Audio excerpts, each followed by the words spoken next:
Сәлем, сіздермен бірге Жансая драма. Мен бүгін сіздерге 2023 жылы шыққан кореялық «Украденная личность» деген фильмді қысқаша баяндайтын боламын. Басты рөлдегі қыз Линами таңертең телефон оятқыш арқылы ұйқысынан тұрып жұмысқа дайындалып жатқанын байқаймыз. Жұмысқа барардың алдында телефонмен қыздармен кешкі кездесуді жоспарлайды. Сөйтіп автобуспен жұмысқа барады. Жұмыстан соң қыздармен кездесуге барып ішімдік ішеді. Демалып ішімдік ішіп мас болып қалған қыз автобуста үйіне қайтып келе жатып телефонын ұмытып тастап кетеді. Осы жерде оның телефонын басқа бір адамның тауып алғанын байқаймыз. Таңертең қыздың телефонына жан құрбысынан қоңырау келеді. Ал телефонды біз басқа бір өгде бір кісінің тауып алғанын байқаймыз. Бірақ та ол телефонға жауап беріп, өзі емес, басқа бір қыздың, әйел адамның тауып алған даусымен жауап береді. Таңертең қыздың үйіне құрбысы Йонжон келеді. Оның телефонын жоғалтып алғанын айтады. Сол кезде Линами құрбысының телефонынан өзінің телефонына хабарласып, әлгі әйелмен сөйлеседі. Сіздің телефоныңызды тауып алғаныңызға рахмет, бірақ та осындай мекенжайға алып келе аласыз ба деп келіседі. Ал мына жерде полиция қызметкерлерінің орманда әйелдің мәйітін тауып алып жатқанын байқаймыз. Детектив аймақты аралап жүріп, Джоньонг деген жазу бар ағашты тауып алады. Ол оның 7 жыл бұрын жоғалып кеткен баласының есімі болатын.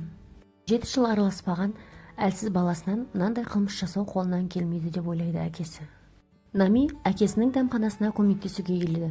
Осы кезде телефонын тауып алған адам хабарласып, өкінішке орай сіздің телефоныңыздың экранын сындырып алдым, бірақ та жөндеу орталығына тапсырып, ақшасын төлеп кеттім. Сізге тек алып кету ғана қалды деп хабарласады. Берген мекенжаймен Нами барса, ол жерде бетперде киген қызметші күтіп алып, одан телефон жөндеуге рұқсат қоюын және де паролін сұрайды. Нами осы кезде паролін бергеннен кейін телефон жөндейтін бетперде киген жігіт ол телефонын тауып алған хакер жігіт болып шығады.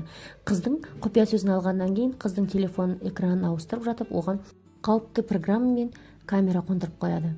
Қыз телефонын қолына алған сәттен бастап хакер қыздың не істеп не қойған телефон арқылы бақылап отыратын болды. Ертесіне хакер жігіт қыздың кафесіне келіп сусын тапсырыс береді, бірақ та қыз бетпердесіз жігітті танымайды. Детектив мырза үйіне келіп әйелінің баласымен сөйлескен хабарламаларын оқиды. Баласының әкесімен араласқысы келмейтін, оның мекенжайын білмей қойса екен дегенін оқитын болады. Осы кезде хакер жігіт Намидің телефондағы камера арқылы оны бақылап отырады. Нами ұйқыға кеткенде оның телефонын өзі басқаратын болады. Хакер жігіт Нами жайлы барлық ақпаратты біліп, өзіне қағазына жазып алды. Қыздың мекенжайын, оның есігінің кодын, қайда жұмыс жасайтынын, жұмысына баратын жолын барлығын біліп, өзіне түртіп алды. Және де жігіт Намидің суретін өзінің телефонының басты бетіне қойып қояды. Ал оның галереясында қорыққан, байланған қыздардың суреттері де бар еді. Нами жұмысқа келген кезде бастығы оған өздерінің қолға алған жобалары іске асып, жаңа келісімшартқа отырғандарын және де оның жалақысы 2 есеге көбейгенін айтады. Детектив әйелмен таңғы ас ішіп отырып, баласымен соңғы рет қашан хабарласқанын сұрайды әйелінен. Олар әлгі есім жазылған ағашты балалары 10 жасында отырғызған болатын. Ол баласының құпия жеріне айналыпты. Детектив әйеліне осы болып жатқан қылмыстың өзінің баласына қатысы болуы мүмкін екенін айтады. Осы кезде өзінің әріптесі Джуньонның қазіргі мекенжайын тапқанын хабарлайды. Нами жұмыста болғанда хакер оның мекенжайын біліп, үйіне барып, оның жеке заттарына тиісіп, оның үйінің киімдерін барлығын тиісіп тіміскілей бастайды. Жігіт басқа бір адамның атынан ақша алады. Ал детектив өзінің баласы сол адамның атына жазылған телефонды қолданып жүргенін байқайды. Және де баласының атына телефон жөндейтін орталық бар екенін біледі. Барлық айғақтар өзінің ұлы сол хакер бала екеніне дәлелдейтін айғақтар шыға бастайды. Детектив Джуньонның мекенжайына келіп, жедел кілттерге тапсырыс беріп, үйіне кіреді. Үйіне кірсе, өзінің баласының қылмыскер екенін, кісі өлтіруші екенін дәлелдейтін қаншама айғақтарды табады. Сосын баласын үйде аңдамақ болады. Ал Джуньон үйіне келе жатып, есігінің алдынан біреудің есіктің кіріп ашқанын байқап, үйіне кірмей терезеден аңдыса, сыртынан әкесін көреді. Сөйтіп, әкесін сыртынан суретке түсіріп, әкесіне хабарлама жібереді. Оны көрген әкесі де сыртқа жүгіріп шығып, баласын ұстап алмақ болады. Бірақ та баласын ұстай алмайды. Бұның барлығы әкесінің назарын аудару үшін жасалған болатын. Қайтып келсе, үйдің ішінде барлық айғақты Джуньон жойып тастаған екен. Джуньон Намидің әкесінің кафесіне барып, кейіпкерге хабарласады. Олардың арасында диск сатып алу үшін кездесу жоспарланған болатын. Сөйтіп, қыз өзінің дискісін сатып алады. Осы кезде Джунион өзінің киберқауіпсіздік бойынша сарапшы екенін айтып, визиткасын тастап кетеді. Көлікте келе жатқан кезде әкесі қызына әлгі жігіттен аулақ жүруін, оның күдікті екенін айтады. Ал бұлардың әңгімесін хакер жігіттің тыңдап отқанын олар білмейтін. Үйіне жеткеннен кейін әкесіне қызды болып хакер жігіт бір белгісіз бағдарламаны жазып алуын өтінеді. Егер де сен жоғалып кеткен кезде оңай тауып аламын деп өтірік алдап осы бағдарламаны орнаттырады. Кешке қарай Намидің есігін біреу қағып, құпия сөзді теріп үйге кірмекші болады. Бақытына орай ол өзінің құрбысы Йонжон екен. Ол анасымен ренжісіп қалып, енді біраз уақытқа сенің үйінде бола тұрамын дейді. Детектив құрбан болған қыздардың бірінің анасын мекен-жайын тауып, содан жауап алады. Жауап алу барысында анасы өзінің қызын жоғалып кетер алдында телефонын жоғалтып алып, сөйтіп басқа бір бөгде адам тауып алып, оны әкеп бергенін дәл Намидің оқиғасы сияқты екенін айтады. Намидің әкесіне хабарлама келеді, тапсырыс келді деген. Ол тапсырысты алуға сыртқа шыққан кезде аңдып тұрып Джунион арқасынан бір-ақ ұрады. Нами оятқышы жұмыс жасамай таңертең жұмыстан кешігіп қалады. Жанталасып таксиге шақырып жұмысына бара жатқан кезде жолда телефонын қараса, қабылданбаған қоңыраулар мен хабарламалар көп екен. Және де өзінің телефонын біреу бұзып, Намидің атынан жұмысына кесірін тигізетін хабарламалар мен қоңыраулар жасағанын байқайды. Сөйтіп қыз жұмысына келсе, әріптестері оған ашулы екенін байқайды. Қыз әріптестеріне өзінің телефонын басқа біреудің бұзып кіріп басқарғанын түсіндіріп айтқысы келгенмен, бірақ оны ешкім тыңдамады. Бастығы оның компанияның күйреуіне себепші болған Намиді есіктен итеріп қуып шығады. Джунион Намидің жақын адамдарынан айырғанын, тек қана жанындағы жан құрбысы Йонжон қалғанын ойлап отырады. Ал Нами, Йонжон екеуі құрбысы екеуі полиция қызметкеріне барып, олардың телефонын хакердің бұзғаны жайлы арыз тастайды. Бірақ та полиция қызметкері сіздердің дәлелдерің болмаса арызды қабылдай алмаймын дейді. Полициядан күдерін үзген Нами Джунионға хабарласып көмек сұрайды. Джунион Намиге бармастан бұрын оның әкесіне өзінің хакер екенін және де өзінің қақпанына Намидің түскенін айтады. Ал Нами мен Йонжонға Джунион келгеннен кейін өзінің қазіргі хакерлердің телефон арқылы барлығын басқарып, олардың өміріне араласатынын айтады. Және де телефоныңды тазарттым деп өтірік кейіп танытады. Сосын Намиге сыртқа шығып кетші деп, бұл бағдарламаны сенің ешкім де алыстан басқара алмайды, тек жанында жүрген адамдар ғана жасайды.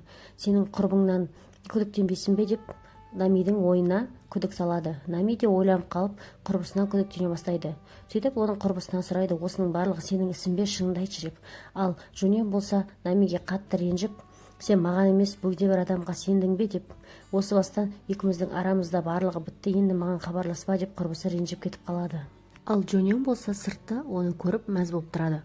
Полиция қызметкерлері тау бөктерінен бірнеше қыздардың мәйіттерін тауып жатады. Осы кезде детектив өзінің әріптесіне өзінің баласынан Джунионнан күдіктенетін, яғни оның үйінде айғақтар көргенін айтады. Осы кезде серіктесі оның телефон жөндейтін орталығына барайық деп ұсыныс тастайды. Ол жерге барса, ол жердің барлығы шашылып жатыр. Ешқандай да айғақтар қалмаған. Тек қана өтініш қағаздары ғана қалыпты. Телефон жөндеуге келген адамдардың ат есімдері ғана бар. Соның арасында ең соңғы клиент Нами деген қыздың болғанын біледі. Осы кезде серіктесі барып хабарлайық, ол қызды өлімнен арашалап қалайық деген кезде, жоқ, мен маньяк баламды өзім ұстаймын дейді. Есік ашылып, осы кезде Нами кіреді. Нами өзінің телефонын жөндеуші бұзғанынан күдіктеніп келген болатын. Осы кезде ол Ли Джунион дегеннің, оның ешқандай да киберқауіпсіздік бойынша сарапшы емес, ондай адам жұмыс істемейтінін түсініп, барлығына соның кінәлі екенін білетте, полициялармен екеуі бірігіп, Джунионды өзіне ұстап алмақ болады. Яғни ноутбугымды қарап берші деп хабарлама жазып, оны үйіне шақырады. Хабарламаны алған Джунион келісіп, қыздың үйінің алдына келіп кірмекші болған кезде, осы кезде детективті байқап қалып кетпекші болады. Бірақ та алдынан детективтің әріптесі шығады. Ал артынан детектив Джунион деп дауыстап шақырады. Қолында тапаншасы бар. Джунион, қайдағы Джунион, сіздер қателестіңіздер дейді. Осы кезде жігіттің түрін көрген детектив оның өзінің ұлы емес екенін біліп жіберіп қояды. Джунион Намиге бүгін келе алмайтын жөнінде хабарлама жазады. Осы кезде детективке бастығы хабарласып, сен қылмыскер балаңды жасырып жүрсің бе, тез арада жұмысқа жет деп хабарласады. Ал Нами болса ескі телефонын қосып алады. Детективтер Намиге, сен бұл үйде тұрма, қазір саған қылмыскер келуі мүмкін, сен басқа жерге апарып тастайық деп, Намиді әкесінің үйіне әкеліп тастайды. Және де детектив хабарлас деп, оған өзінің визиткасын береді. Оған детективтерге хат жазу керек болады. Нами үйіне келіп, Қараса, әкесі ұйықтап жатады екен. Өзінің бөлмесіне келгеннен кейін оған қылмыскерден хабарлама келеді. Мен сенің телефоныңды ауыстырғаныңды білемін деп. Шошып кеткен Нами осы кезде қылмыскерге хабарласса, қоңырау екінші қабаттан шығып жатады. Жүгіріп барып әкесінің бөлмесіне қараса, бөлмесінде әкесі жоқ. Тез арада полицияға хабарласпақшы болып еді, бірақ ескі телефон істен шығады.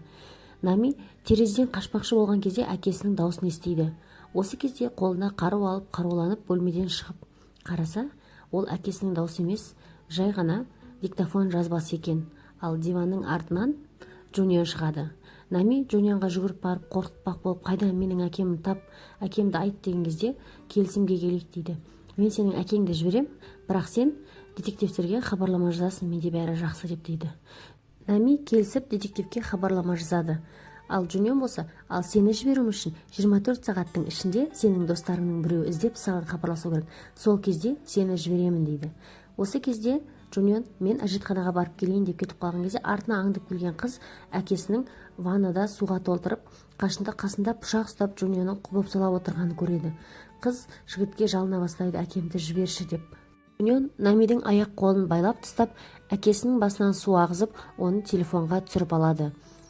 Нами Джунионға жалынып, әкемді жіберші, өтінем, саған не керек, айтқаныңның бәрін істеймін деп жалына бастайды. Осы кезде Джунион Намиді әкесінің қасына ваннаға суға лақтырады. Жігіт суға батып жатқан қыздың суретке түсіріп, телефонының бетіне қойып, мәз болып қонақ бөлмеге кеткен кезде жерде жатқан визитканы тауып алады. Ол визиткада ешқандай хабарлама жазба, тек қана хабарлас деген екен. Өзінің алданғанын осы кезде жігіт біліп қалады. Жолда кетіп бара жатқан детективке 7 жыл бұрынғы жоғалған сіздің балаңыз Джунионның мәйітін таптық деген қоңырау шалынады. Осыдан кейін детективтер кейін қарай машинені бүріп, Намидің үйіне жол тартады. Детективтер үйге келіп, хакер жігітті ұстап алады. Осы кезде хакер жігіт әке деген кезде ашуланып кеткен детектив оны соққының астына жығады. Ал екінші детектив болса, Намиді ваннадағы судан шығарып, әкесіне алғашқы көмекті көрсетіп жатады. Детектив хакер жігіттен өзінің баласы жайлы ақпарат сұрап әуре болып жатады. Осы кезде сөмкесінен баласы жайлы ақпараттарды тауып, және де баласының суреті бар телефонды тауып алады. Суға батып жатқан суреті бар. Ал хакер жігіт болса, мен қылмысымды мойындаймын, мен бәрібір түрмеге түсемін деп мысқылдап күледі. Бұны көріп жатқан Нами екінші детективтің тапаншасын алып, қылмыскерге жақындай бастайды. Тапаншаның 2 рет атылған дауысын естиміз, ал жігіттің қансырап отқанын көреміз. Детектив болса, қыздың қолынан тапаншаны алады. Осы кезде Нами деген дауысты естіп, Нами әкесіне қарай жүгіріп қауышады. Жедел жәрдем шақырып, Намилді ауруханаға алып кетеді. Барлық адамдар телефонмен суретке түсіріп жатады. Келесі күні бұл оқиға барлық әлемге жария болып, жаңалыққа шығады. Достар, осымен қызықты фильмнің аяғына да жеттік. Сіздерге фильм ұнаған болса, қазақша контенттің дамуына өз үлесіңізді қосып, каналға жазылып, лайк басып, комментарий жазып кетуді ұмытпаңыз.